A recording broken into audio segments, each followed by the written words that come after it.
Buenas tardes y bienvenidos a otra emisión de Yo Digo, este ciclo de entrevistas que hacemos en el periódico TV y en el periódico Radio. Y nuestra invitada de esta semana es la escritora sanfrancisqueña Laura Prato. Laura, buenas tardes. ¿Qué tal, Faustino? ¿Cómo te va? Lo primero que nada te agradecemos porque esta mañana amaneciste un poco enferma, hizo mucho esfuerzo Laura para venir, presentarse en esta entrevista. Así que bueno, muchas gracias. Estoy escapando a los primeros planos, me parece, porque desde que me llamaste para decirme que estaba esta entrevista, un poco de, empecé a manifestar. Claro, son manifestaciones psicosomáticas, sí. Este tipo de cosas que se dicen.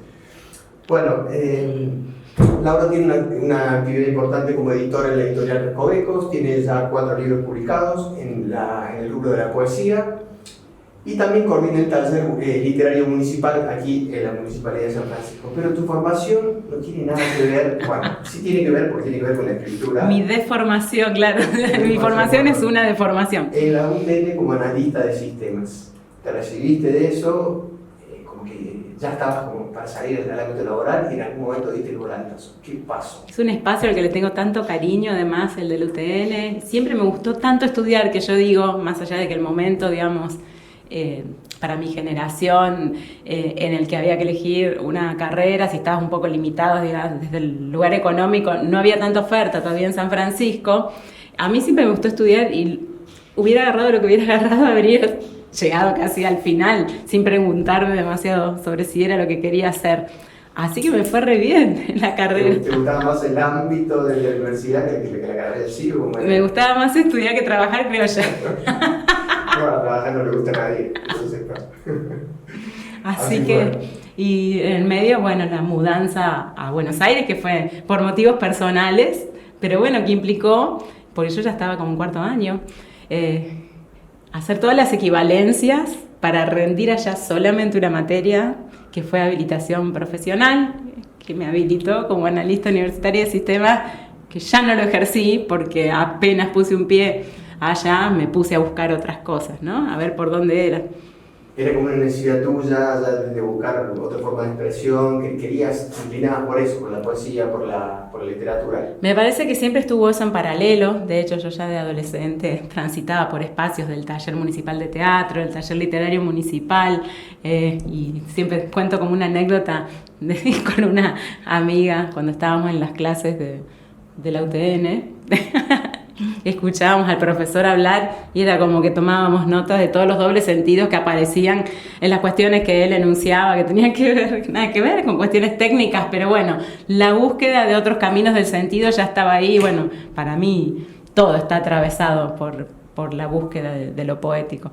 Bien, contabas esto que te fuiste a Buenos Aires en un momento por cuestiones personales y allá fue donde tuviste tu descubrimiento, quizás personal, tu explosión como escritora, tus inicios como escritora. Sí, fue un gran despertar, con mucha suerte también de los maestros que se me cruzaron en el camino, ¿no? Que no sé si es suerte, me parece que ahí como conectás con alguna voz, con alguna presencia que es la que tiene algo para tu vida. Y por unos años estuvo en paralelo casi la búsqueda por el lado de lo teatral, de lo actoral, y lo literario, y después se fue inclinando por lo literario, creo que por mi incapacidad de trabajar en equipo.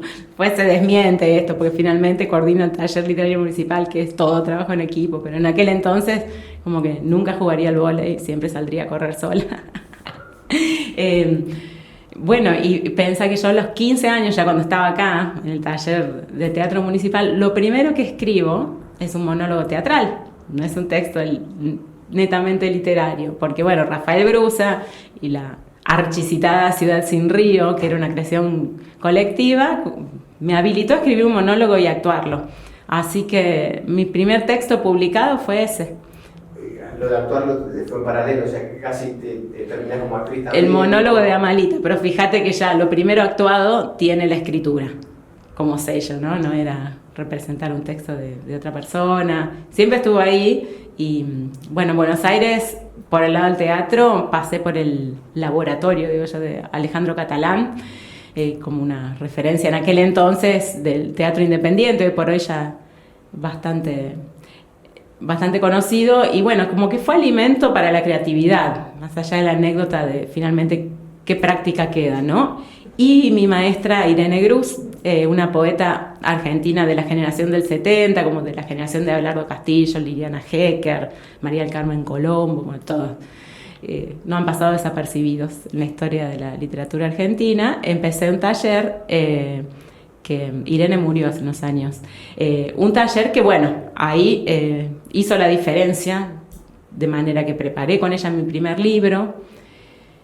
Ella me comentó de la existencia del concurso del Fondo Nacional de las Artes. Presenté ese borrador, fue premiado y bueno, ahí fue como una cosa que todavía no entiendo. ¿Cómo pasó? Porque eras, no digo novata, pero eran tus inicios, era lo primero que habías escrito. Imagínate, aparte como que venía como de un lado que podría haber quedado eso siempre como un eterno borrador, como yo digo, en el cajón, y se van acumulando las hojas. Por supuesto, después con Irene pasaron a ser 10 de las 100 que tenía, pero si no, eso queda en un limbo, que muchas veces hablo con los integrantes del taller, digo, a veces simplemente hay que concretarlo para poder pasar otra cosa, porque si no, es como que te atrapa esa instancia dando vueltas, no lo soltás, porque bueno, soltarlo también implica, qué sé yo, después ese azar de cómo lo va a ver el lector, cómo va a llegar y quizás mirar para atrás y decir, uy, ¿por qué lo saqué? Era muy pronto, como me puede pasar ahora con un montón de textos que reescribiría. Y bueno, da como un miedito. Todo eso fue posible gracias al paso de Irene por mi vida. Y ahí fue donde te inclinaste ya definitivamente por la poesía como tu género favorito, elegido, el que más te representa. Sí, se fue dando así, si bien siempre como que estuve tratando de incursionar en otros géneros, qué sé yo, bueno, en una época hasta en el periódico y en Piache, ¿te acordás? Tenía las columnas esas que para mí era muy divertido hacerlas. También participé con un cuento de terror en una antología, como el intento está, pero sigue siendo como refugio la poesía. Creo que entra en esas otras zonas, algo me asusta y vuelvo. A un refugio que pocos eligen, ¿no? No digamos que es un refugio muy hospitalario tampoco, lo poético.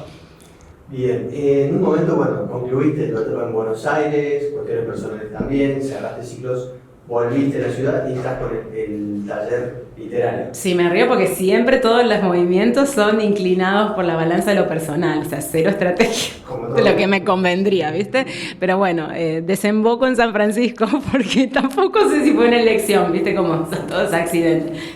Desemboco en San Francisco un tiempo antes de la pandemia y creo que, bueno, después la llegada de toda esa cuestión termina de sellar que era el momento para estar acá y fue todo agradecimiento, disfrute, reencuentro con un montón de cosas que en realidad nunca se habían ido, porque yo en el medio empecé a coordinar el taller ya yendo y viniendo. ¿Viajabas? ¿Durante mucho tiempo viajaste? Claro, en 2012 yo empecé a dar el taller literario acá y lo hacía con un régimen semipresencial, ahí también ya anticipándonos a la pandemia.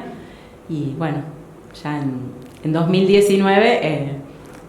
me afirmé y tenemos ya un trabajo más organizado. De los talleres literarios está la cuestión de que si se puede enseñar a escribir o no se enseña a escribir, ¿qué es lo que se enseña en los talleres literarios? ¿Se puede enseñar a escribir y qué es lo que enseña justamente un taller literario? ¿Cómo lo encarás vos? No creo que se pueda enseñar, ya como que la palabra enseñar, ¿viste? No lo saben. Es medio odiosa. Lo saben, tampoco digamos que lo hacemos tan explícito, no es como un tacto ahí medio tácito. Uh-huh. Si yo les dijera el primer día, no se puede enseñar a escribir, claro, no nos quedaríamos. Y quienes están profundamente convencidos de eso ni se presentan a un taller, ¿no? Como que en definitiva siempre está la pregunta. La pregunta con un alto porcentaje de sospecha de que no se puede enseñar, sí se pueden transmitir muchas cosas, se puede compartir una experiencia. Creo que terminamos siendo siempre sapos de otro pozo. Pero sí se puede como quizás ayudar en una búsqueda personal de un estilo, de que vos evoluciones en lo que escribes, a lo mejor no se puede transmitir de una forma tan directa, acá van las comas, acá se hace esto, acá lo otro, pero sí es que vos encuentres tu estilo, tu forma de mejorar tu escritura, ¿no? Creo que sí, que se puede hacer como un trabajo de reflexión sobre la propia práctica, es raro a veces cómo otra persona puede acompañarte en el camino a encontrar tu voz, pero a veces sucede. Bueno, Laura, esto de que la poesía es uno de los géneros que hablabas de refugio, uno de los géneros por ahí menos elegidos, quizás por muchos escritores, y está esto que se dice que la poesía como que no sirve para nada, pero yo creo que sí que sirve para mucho y que también está bueno que hacen cosas que no sirven para nada. ¿Qué pensamos? Yo creo que cuando escuchamos esto de que la poesía no sirve para nada, un poeta o un lector amante de la poesía dice, vamos, porque es como en realidad el gran orgullo de lo poético, no servir desde el lugar de no ser práctico, funcional, servidor del sistema en ese sentido, ¿no? Identificamos otros discursos como el de la publicidad, el de los medios, hasta la narrativa, ¿no? Como con cierta exigencia de funcionar, de rendir, de servir para algo, porque finalmente hasta un cuento, ¿entendés? Tiene como la exigencia de cumplir con ciertas normas, llevar la acción hacia adelante.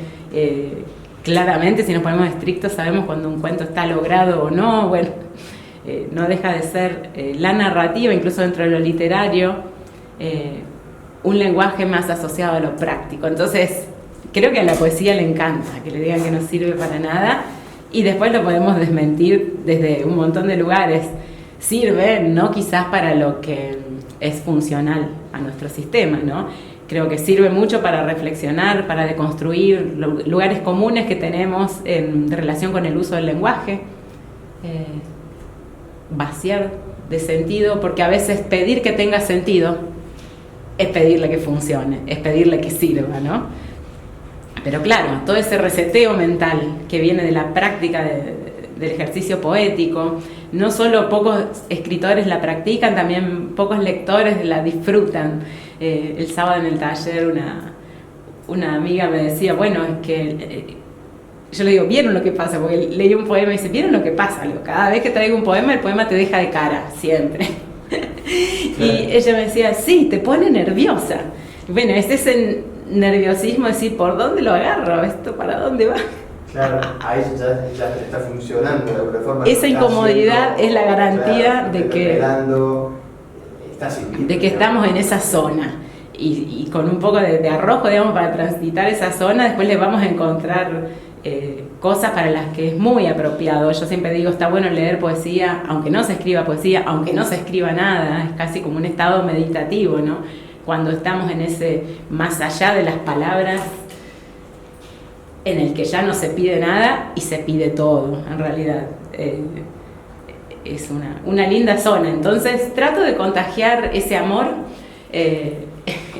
por el nerviosismo y la incomodidad que provoca. Entonces, generalmente las personas que se incorporan al trabajo de taller, si bien las consignas siempre son abiertas en cuanto a géneros de escritura, desembocan en escribir de corrido, por ahí, bueno, como ya presumiendo que eso es el género narrativo. Después ya vamos a ver que cada variante dentro de la narrativa exige sus cuestiones, ¿no? Pero bueno, parecería que es más fácil.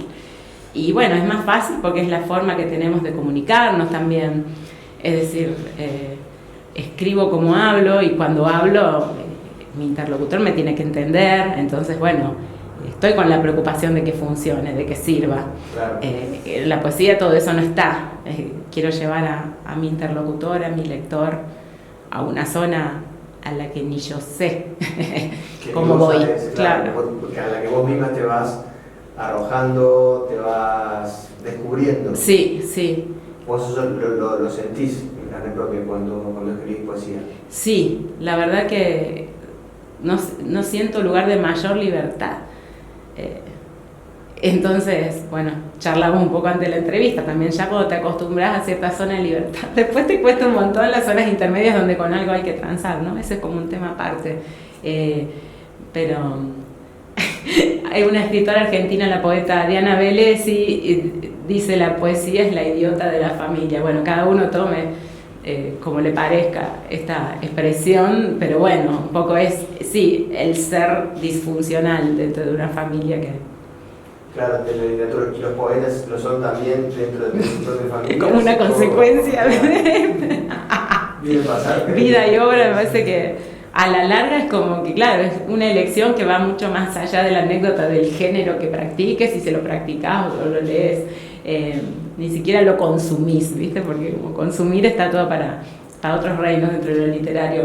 Y bueno, me parece que termina siendo una opción de vida, a veces hasta contra la voluntad, digamos, o contra lo consciente. Te termina dejando al lado del camino en algunas cuestiones, ese fundamentalismo. Claro, por idiota que decía, no en el sentido por ahí más despectivo, sino la cuestión, por ahí como mencionabas, de disfuncionar o distintos dentro de una familia. Sí, ya está la peli esta de Lars von Trier, Los idiotas. Bueno, en ese sentido, por ahí. Claro, outsiders en definitiva. Bien, y en tu poesía, he leído algunos poemas tuyos y me llama justamente la atención esto que hablabas del arrojo, que son bastante autorreferenciales y como que no te escondes nada, te animás a mostrarte como sos o por ahí con los temores que, digo, hay que tener valentía para escribir esto. Quizás no sé si de uno mismo o estás haciendo algún personaje, lo que sea, pero hay que tener valentía para animarse a plasmar esto, porque uno normalmente tiene máscaras donde más o menos se va cuidando, eligiendo lo que vas mostrando. En tu caso pareciera como que tenés muchos menos filtros, quizás. Identifico como dos momentos de mi escritura, ¿no? Los dos primeros libros, Alcance y El Ilván, yo considero que están todavía bastante tomados por la máscara y como hay algo ahí que asoma, que no se termina de animar, pero ya lo quiere decir. Después me retrotraigo siempre otra anécdota que cito desde mi adolescencia y el diario íntimo, que siempre era como un cuaderno con un montón de barbaridades abiertos y sin ningún tipo de candado, como esperando que todos en la casa lo encuentren, y además ya con una especie de pretensión de, bueno, si alguien lo encuentra, además de la anécdota, que se lo lleve como bien armadita, contado con detalle, ¿no? Entonces, bueno, en definitiva siempre está como esa gana de exponer, pero para mí el cambio se da con cría, ahí es como que digo, bueno, abrazo, esto soy yo. Vamos para adelante, y de ahí se puso cada vez más gory la cosa, es como que cada vez me parece que me animo un poquito más. A veces, viste, se pone jodido porque ya estás viviendo y, viste, llegan momentos en que tenés que elegir esto o aquello y decís, bueno, pero yo intuyo que de optar por esto estoy abonando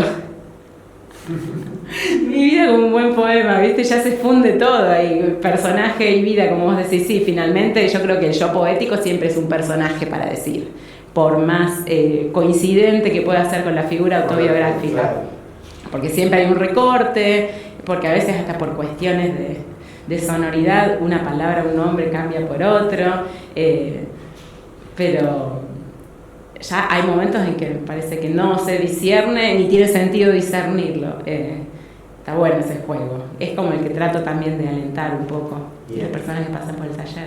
Y te planteas también cómo va a ser esto recibido, es decir, porque por ahí vos te vas animando, pero también te planteas cómo lo van recibiendo los otros, si vas incomodando a quien lee eso, ¿cómo te planteas eso? ¿Quién te lee? ¿Qué van a pensar cuando lean esto? Y eso siempre está haciendo ruido.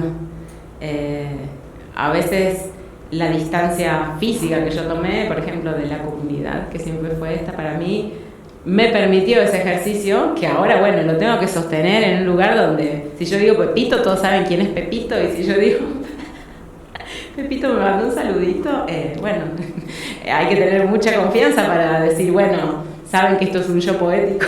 Claro. Y no Laurita con Pepito. Entonces siempre es un desafío, por eso yo les reitero a las personas que pasan por el taller mi admiración cuando pueden hacer ese trabajo sin haberse desplazado. Porque yo siempre digo, en el momento que yo empecé con estas prácticas, tuve que desplazarme físicamente para ejercitar ese desplazamiento que es como interior, y me da mucha admiración las personas que lo hacen sin ese corrimiento. Sí. ¿Y cómo es en tu día a día esa relación con la poesía, esa producción de poesía? ¿Cómo es? ¿Escribís todos los días? ¿Son etapas que según tu estado de ánimo? ¿Cómo es lo que vas haciendo? No, escribir todos los días nunca. Sí, leo todos los días y leo poesía todos los días. Eso como un ejercicio, yo creo, como en insumo.